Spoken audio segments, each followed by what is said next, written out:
¿Has oído hablar alguna vez de un país tan pequeño que mucha gente ni siquiera sabía que existía, pero que podría desaparecer antes de que acabe este siglo? ¿Te imaginas un archipiélago en medio del Pacífico, con aguas cristalinas, una vibrante cultura polinesia y solo 12.000 habitantes que viven a un paso de ser engullidos por el mar? Ese lugar existe, y se llama Tuvalu. Hoy, Bello Mundo te lleva a descubrir uno de los países más desconocidos, y al mismo tiempo más amenazados del planeta. Y si aún no estás suscrito al canal, no olvides suscribirte y activar las notificaciones. No cuesta nada y estarás apoyando al canal para que siga ofreciéndote contenidos increíbles. Número 1. Localización y datos geográficos. Si alguna vez has pensado en desaparecer del mapa y vivir en un paraíso aislado, Tuvalu podría ser el destino perfecto. Pero será mejor que se dé prisa, porque corre peligro de desaparecer, literalmente. Con solo 26 kilómetros cuadrados y 12.000 habitantes, este archipiélago en medio del Pacífico está formado por 9 atolones, lo que lo convierte en uno de los países más pequeños y aislados del mundo. Pero aparte de su pequeño tamaño, lo que realmente destaca es que Tuvalu está en primera línea del cambio climático. Sus islas están solo unos metros por encima del nivel del mar, lo que significa que si las predicciones de los científicos son correctas, el país podría simplemente desaparecer en las próximas décadas. Para hacerse una idea del riesgo, algunas de las islas están apenas 4 o 5 metros por encima del océano. En algunas zonas se puede caminar unos pocos pasos y ver el mar a ambos lados. ¿Se imagina lo que ocurre cuando la marea sube más de lo normal? Es precisamente este escenario el que convierte a Tuvalu en una de las naciones más vulnerables. El clima es tropical marítimo, es decir, caluroso y húmedo todo el año, con lluvias concentradas entre noviembre y febrero. Pero a pesar de la frecuencia de las lluvias, la falta de agua potable es un grave problema, ya que no hay ríos ni lagos de agua dulce.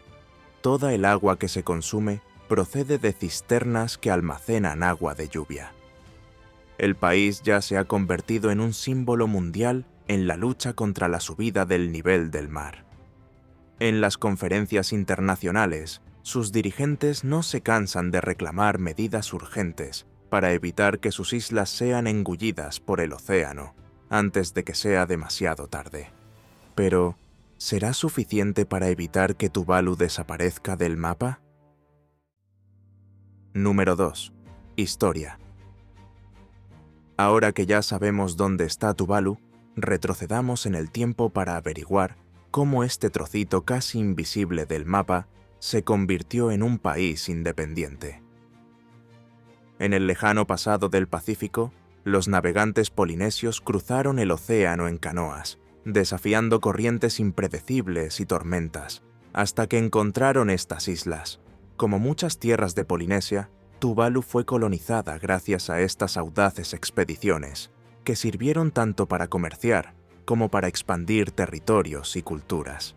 Las costumbres, mitos y tradiciones que trajeron estos primeros habitantes siguen vivos hoy en día.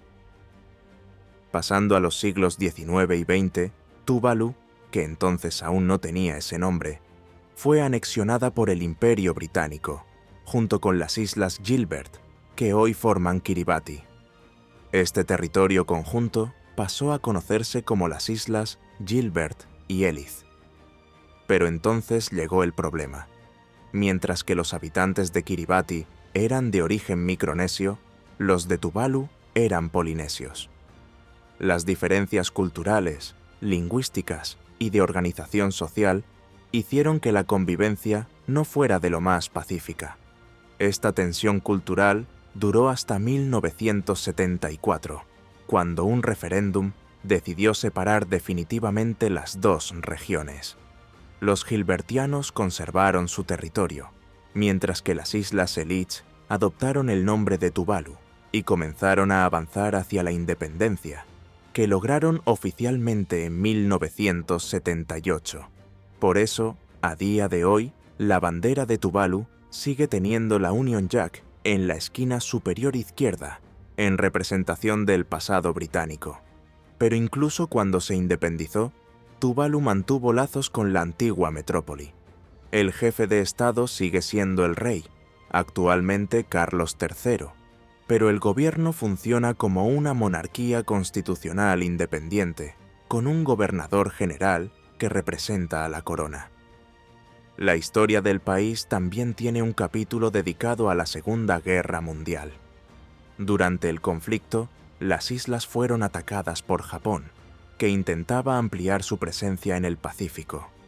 Sin embargo, Estados Unidos intervino y estableció allí bases estratégicas, construyendo pistas de aterrizaje e impidiendo que Tuvalu cayera definitivamente bajo dominio japonés.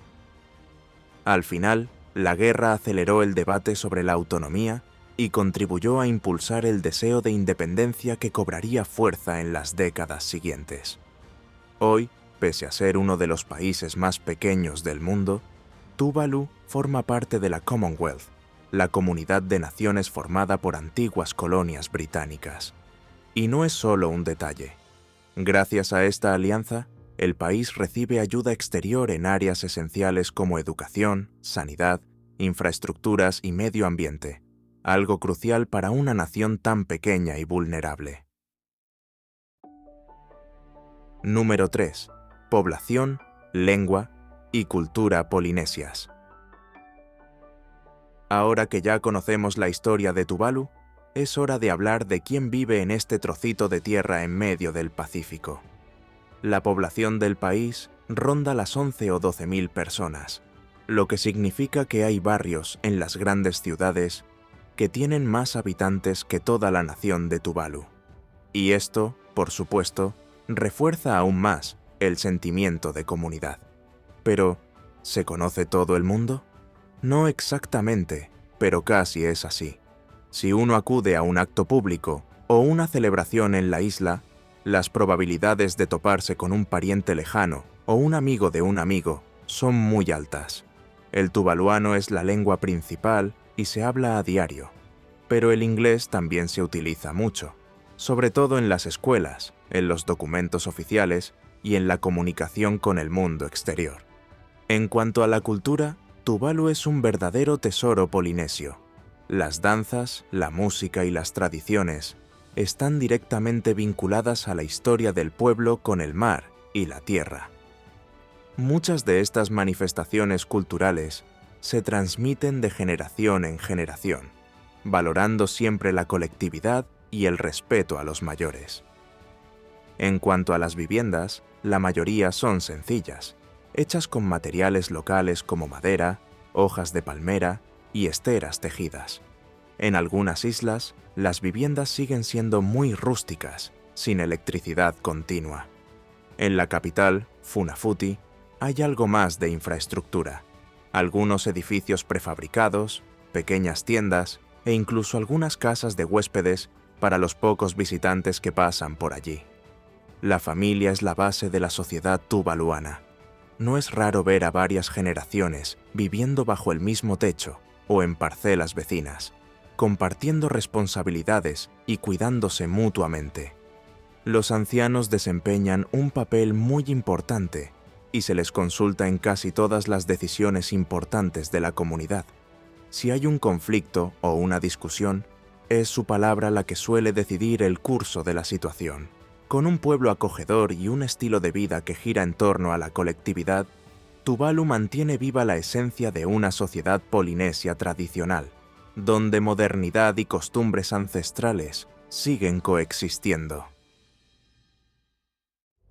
Número 4. Turismo casi inexistente. ¿Recuerda cuando decíamos al principio que este sería un lugar ideal para los que quieren desaparecer del mapa? Pues no es solo figurado. Llegar hasta allí es una misión casi imposible. En primer lugar, hay muy pocos vuelos. Los únicos vuelos regulares proceden de Fiyi, otro país insular del Pacífico, y solo operan 2 veces por semana. En otras palabras, no solo el viaje es largo, sino que el acceso es limitado, y como no hay muchas opciones de transporte, los precios de los billetes suelen ser bastante elevados. Por eso es uno de los países menos visitados del mundo. Según la Organización Mundial del Turismo, menos de 2.000 turistas han pisado todo el país en los últimos años. Solo para comparar, hay destinos turísticos que reciben ese número de visitantes por hora. Ahora bien, si por un lado esto hace que el turismo sea prácticamente inexistente, por otro convierte al archipiélago en un paraíso para quienes buscan un refugio auténtico sin aglomeraciones. Una de las pocas atracciones conocidas allí es el área de conservación de Funafuti, una zona de preservación medioambiental repleta de arrecifes de coral y aguas increíblemente azules. Los aficionados al snorkel y al submarinismo pueden encontrar tortugas, peces de colores y corales intactos. Pero a diferencia de otros destinos tropicales, no espere resorts ni hoteles de lujo. Aquí, el encanto reside en la sencillez y el puro contacto con la naturaleza. Otro detalle curioso es la pista de aterrizaje en medio de Funafuti. Como hay pocos vuelos, el lugar acaba convirtiéndose en un espacio público donde niños y jóvenes juegan a la pelota y montan en bicicleta cuando no hay aviones llegando o saliendo. Es un ejemplo perfecto de cómo la vida sigue su propio ritmo, muy diferente al del resto del mundo. Número 5. Economía y subsistencia. Y aquí viene la pregunta inevitable. ¿Cómo sobrevive económicamente un país tan pequeño? La respuesta es un poco complicada, porque las limitaciones geográficas y la falta de recursos naturales hacen que la economía del archipiélago sea extremadamente frágil. La base de la subsistencia proviene de la pesca y la agricultura a pequeña escala. La población pesca para alimentarse y para comerciar, mientras que los productos derivados del coco, como la copra, que para los que no lo sepan es pulpa seca de coco, se venden como una de las pocas exportaciones. Además, el gobierno expide licencias de pesca a barcos extranjeros, lo que genera importantes ingresos para la administración local. Pero la realidad es que esto no basta para sostener la economía del país. Por este motivo, la isla depende en gran medida de la ayuda internacional y de las donaciones de países como Australia y Nueva Zelanda, principalmente para proyectos de infraestructuras y para hacer frente a los efectos del cambio climático. Otro factor importante son las remesas económicas que envían los tuvaluenses que viven en el extranjero. Muchos residentes emigran para encontrar trabajo en Australia y Nueva Zelanda y envían dinero a sus familias, lo que ayuda a mantener la economía. Sin estas transferencias, la situación sería aún más complicada. Y, como veremos a continuación, el país ha encontrado una fuente de ingresos inesperada que ha llegado directamente del mundo digital y ha ayudado a dar un impulso financiero a este pequeño archipiélago. Número 6. El famoso dominio.tv. ¿Se ha fijado alguna vez en que cada país tiene un código al final de sus páginas web oficiales? Brasil tiene .br, Argentina tiene .ar, Japón tiene .jp, y por una de esas ironías del destino, Tuvalu consiguió .televisión. Sí, como la televisión. Cuando Internet empezó a popularizarse en los años 90, esta coincidencia llamó la atención de las empresas de televisión, streaming y entretenimiento, que pronto vieron un gran potencial en las siglas. Al fin y al cabo, tener un sitio web terminado en .televisión era prácticamente un sello de autenticidad para cualquiera que trabajara con vídeo y radiodifusión. El gobierno de Tuvalu, consciente de la oportunidad, llegó a un acuerdo con empresas especializadas para licenciar y vender este dominio en todo el mundo. ¿Y el resultado? Hoy, alrededor del 10% de los ingresos del país proceden de este mercado.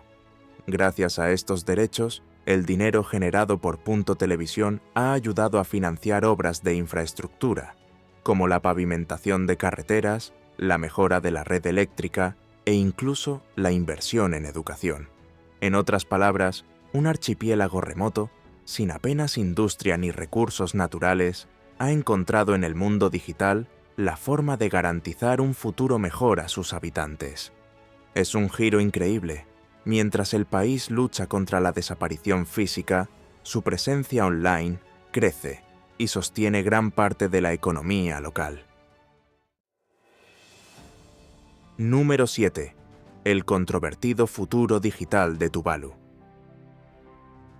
Y hablando de cibernético, imaginemos un país que, ante la posibilidad de desaparecer físicamente, empieza a planificar su supervivencia en el entorno virtual.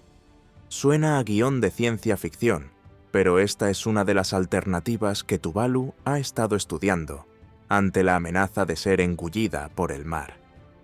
Si el territorio físico desaparece, la idea sería crear una nación digital que preserve la cultura, las leyes, los registros históricos y la identidad del país en el metaverso o en una plataforma digital avanzada.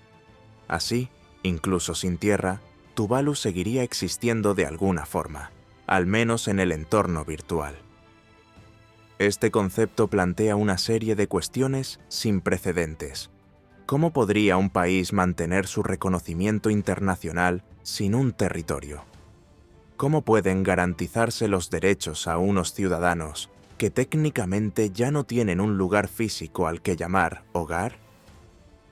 Se trata de dilemas a los que nunca antes se había enfrentado el derecho internacional.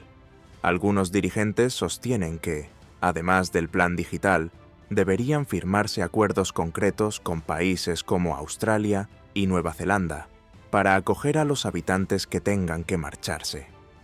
Otros creen que, independientemente del futuro físico de la nación, este proyecto digital podría ser un primer paso para garantizar que la identidad de Tuvalu nunca se olvide.